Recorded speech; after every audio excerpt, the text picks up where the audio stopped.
욥기 29장 1절에서 17절까지 한 절씩 교독하겠습니다. 욥이 풍자하여 이르되 나는 지난 세월과 하나님이 나를 보호하시던 때가 다시 오기를 원하노라. 그때에는 그의 등불이 내 머리에 빛이었고 내가 그의 빛을 힘입어 암흑에서도 걸어 다녔느니라.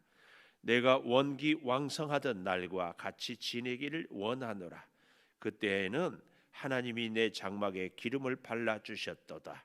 그때에는 전능자가 아직도 나와 함께 계셨으며 나의 젊은이들이 나를 둘러 있었으며 저주로 내 발자취를 씻으며 바위가 나를 위하여 기름 시내를 쏟아냈으며 그때에는 내가 나가서 성문에 이르기도 하며 내 자리를 거리에 마련하기도 하였느니라. 나를 보고 젊은이들은 숨으며 노인들은 일어나서 서며 유지들은 말을 삼가고 손으로 입을 가리며 지도자들은 말소리를 낮추었으니 그들의 혀가 입 천장에 붙었느니라.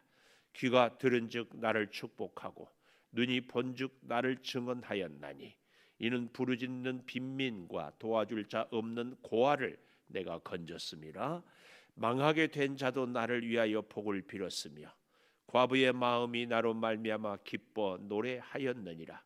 내가 의를 옷으로 삼아 입었으며 나의 정의는 겉옷과 모자 같았느니라. 나는 맹인의 눈도 되고 다리 저는 사람의 발도 되고 빈궁한 자의 아버지도 되며 내가 모르는 사람의 송사를 돌보아 주었으며 같이 봅니다. 불의한 자의 턱뼈를 부수고 노획한 물건을 그 이새에서 빼내었느니라. 아멘. 오늘 또 새벽을 깨우는 은송아, 너는 하나님의 보석이다. 보석이다. 엄지척 변함없이 새벽 제단을 지키는 원사님은 하나님의 보석입니다. 보석입니다. 보석입니다. 이 모든 것이 주님의 은혜입니다. 아멘, 아멘, 아멘. 하나님과 동행하는 삶, 오늘 제목입니다. 하나님과 동행하는 삶. 하나님과 동행하는 삶은 그 첫째로 하나님의 보호를 받습니다. 하나님과 동행하는 삶은 하나님이 보호를 해줘요. 하나님의 보호를 받는 삶. 여기 2절에 보십시오. 나는 지난 세월과 하나님이 나를 보호하시던 때가 다시 오기를 원한다. 하나님이 보호. 그때는 3절에 보니까 등불이 내 머리에 빛이었고 내가 그의 빛을 힘입어 암흑에서도 걸어 다녔느니라.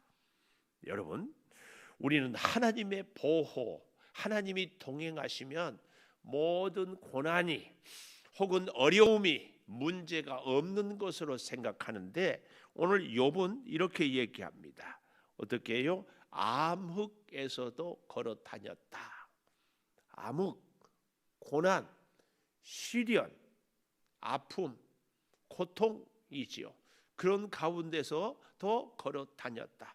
하나님이 보호하시던 때도. 이건 뭘 얘기합니까? 다시 잘 보십시다. 3절에 보면 그때에는 그의 등불이 내 머리에 빛이었다.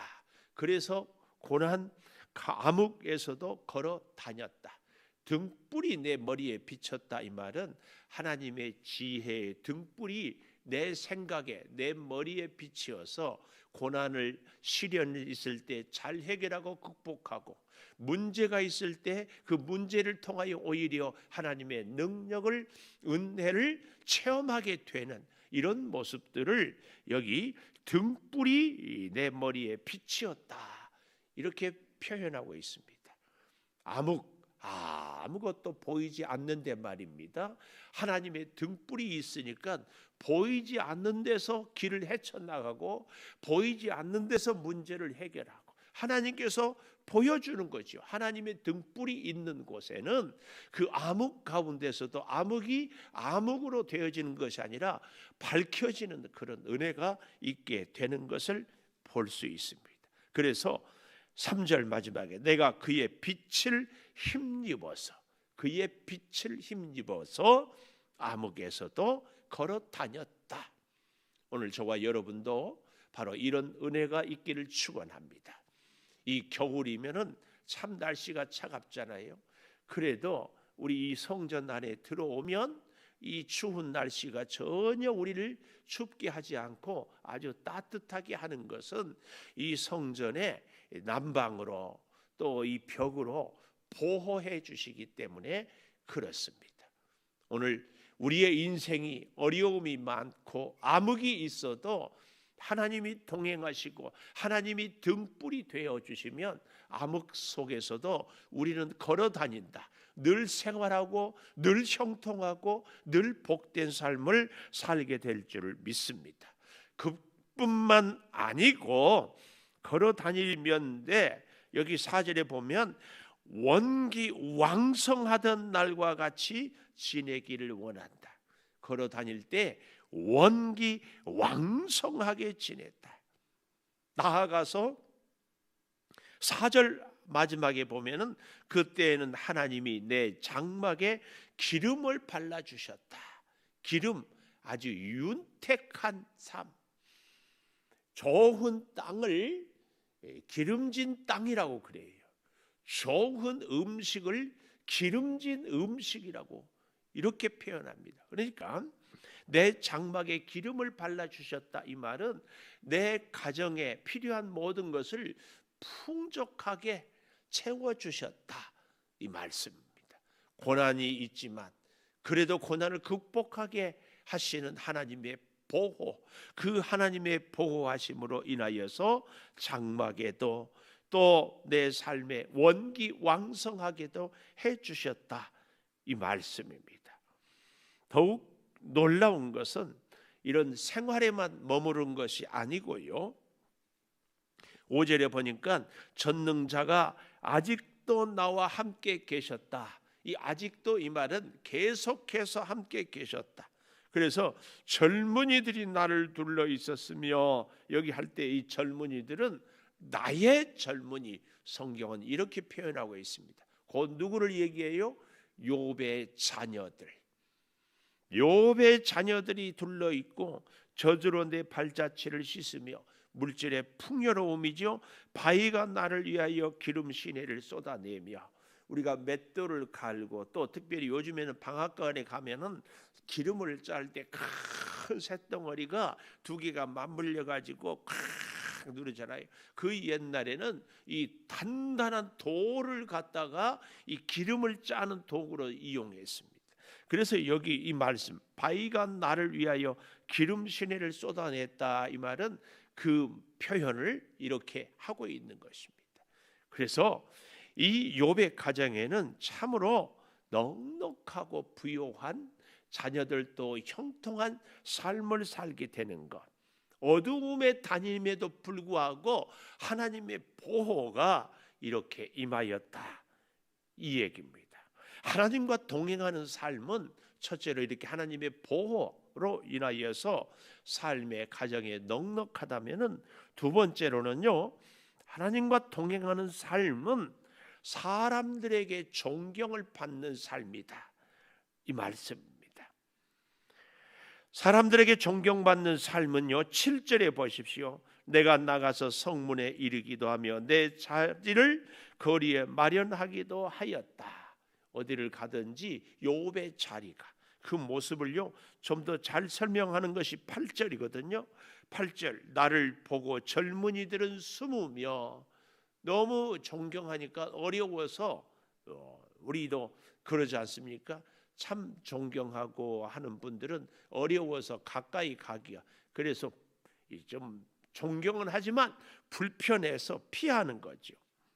또 노인들은 일어나서 자리를 예우하고, 또 유지들은 말을 삼가고 손으로 입을 가리며 함부로 말을 하지 않았고, 심지어는 10절, 지도자들은 말소리를 낮추었으니 그들의 혀가 입천장에 붙었다. 욥 앞에서 귀인들도 어른들도 젊은이들도 함부로 말을 하지 아니했다, 그 말씀이에요. 근데 대체적으로 이러면 많은 사람들이 불만을 얘기하기가 쉬운데 11절에 보니까 귀가 들은즉, 욥의 귀죠. 그가 들은즉 많은 사람들이 그 욥을 축복하고 눈이 본즉 나를 증언하였다. 욥의 눈으로 보니까, 귀로 들으니까 많은 사람들이 욥을 칭송하고 칭찬하는 것을 자기가 듣고 눈으로 확인했다. 이 표현입니다. 왜 그러했습니까? 왜 이렇게 욥을 존경했어요? 그 욥의 존경의 이유가 나옵니다. 욥의 선행 세 번째, 하나님과 동행하는 삶은요, 그 자신이 보호를 받고 나아가서 주변의 세상의 사회에 많은 선행을 함으로 인하여서 이제 그 모습이 더욱 존경을 받게 되는데, 그 욥의 선행의 내용이 12절에 나옵니다. 부르짖는 빈민, 도와줄 자 없는 고아를 내가 건졌다. 그래서요, 하나님과 동행하는 삶은 그 첫째로 하나님의 보호를 받고, 두 번째로 존경을 받는데 반드시 세 번째 이게 있어야 돼요. 선행을 베푸는 삶. 세 번째, 선행을 베푸는 삶. 하나님이 오늘 우리에게도 복을 주시는 것,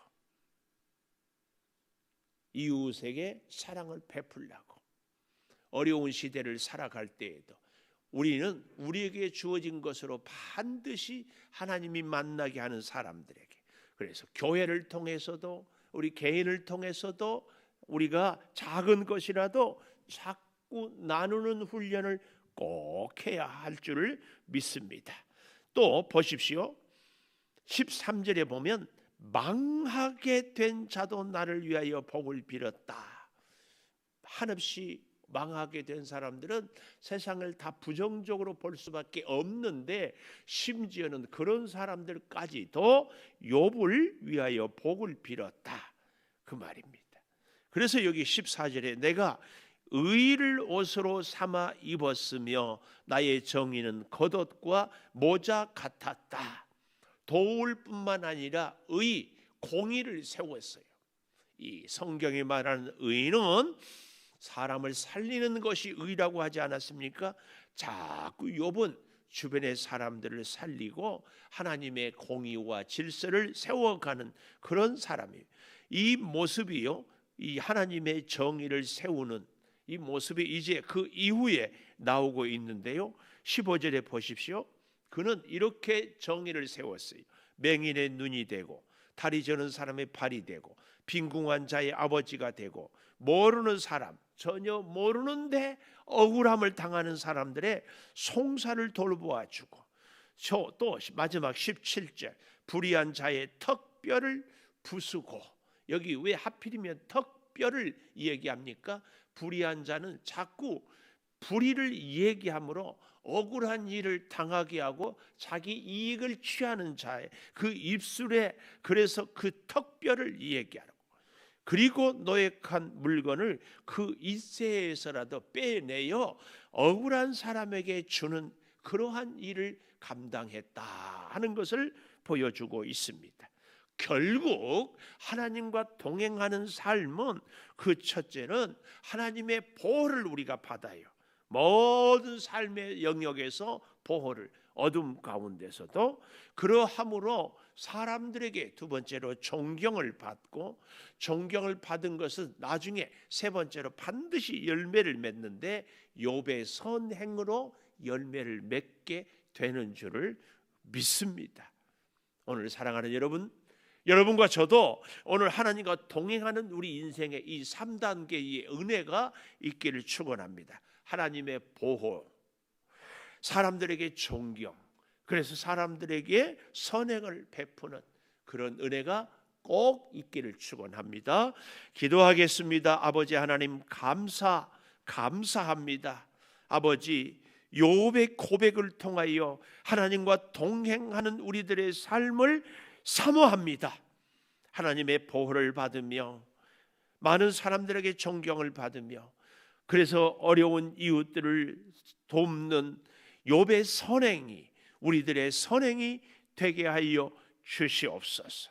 이 추운 계절에 더욱 하나님을 찾고 의지하게 하여 주시며 아버지 하나님의 놀라운 사랑이 우리 가운데 늘 머무르게 하여 주시옵소서.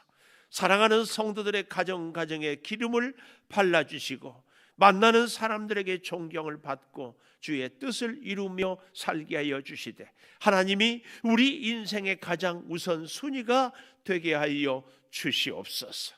가정들을 돌보시고 사업장을 보호하여 주시며 앞날의 계획을 이루어 주시고 한 해를 잘 마무리하고 새해를 더욱 복되게 하는 귀한 역사가 있게 하여 주시옵소서.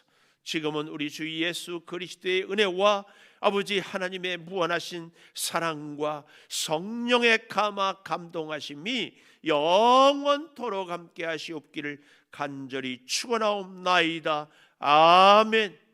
기도하십시오.